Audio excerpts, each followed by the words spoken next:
welcome to PushMowerRepair.com. Today we're going to show you how to install a decompressor repair kit and bring an old decompressor back to life.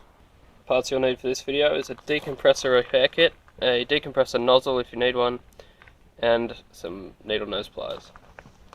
Okay, so here we've got this decompressor that's very worn, it's missing a nozzle, the pin here is broken, and so it's definitely in need of repair.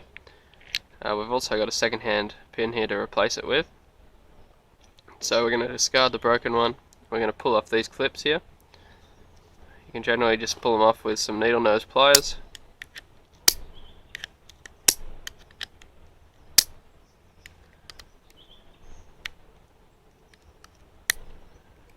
Okay, so once the clips are off, you can remove the top cover. You should have a spring.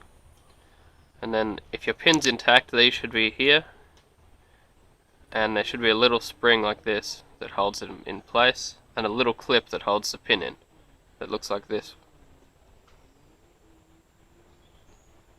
Okay, and then the diaphragm is here.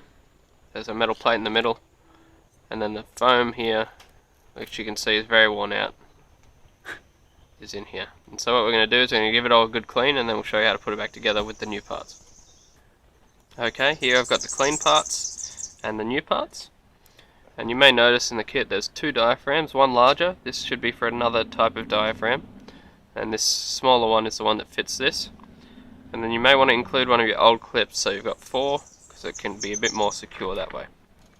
So we'll start with the pin and we'll just put it in the end, like that. You want to make sure you don't pop that spring out.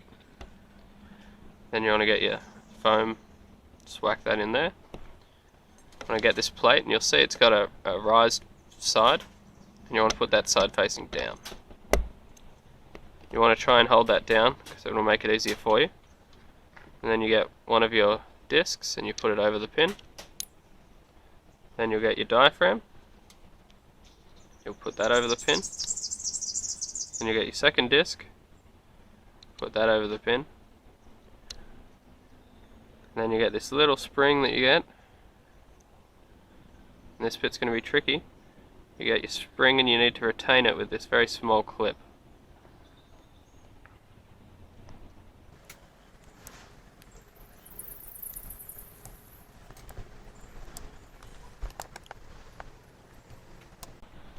Okay, you can see it's a bit tricky, but once the spring's on, there it is. Then you want to put your bigger spring on top, put your top cover on, line it all up, and then get your clips, just pop them over the side.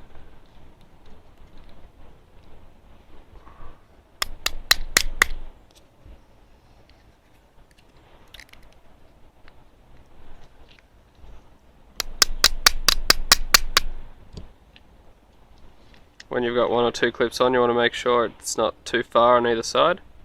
Just push it till it lines up, and then you can put your other 2 clips on.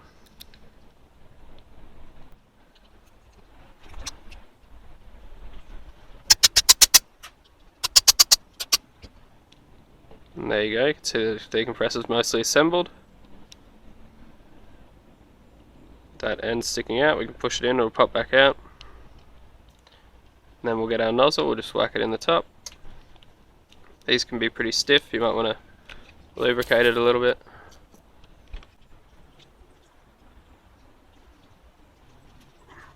There we go. And then, to test it, if you suck on the nozzle, this should come in. And if you blow on the nozzle, then no air should come out these 4 holes.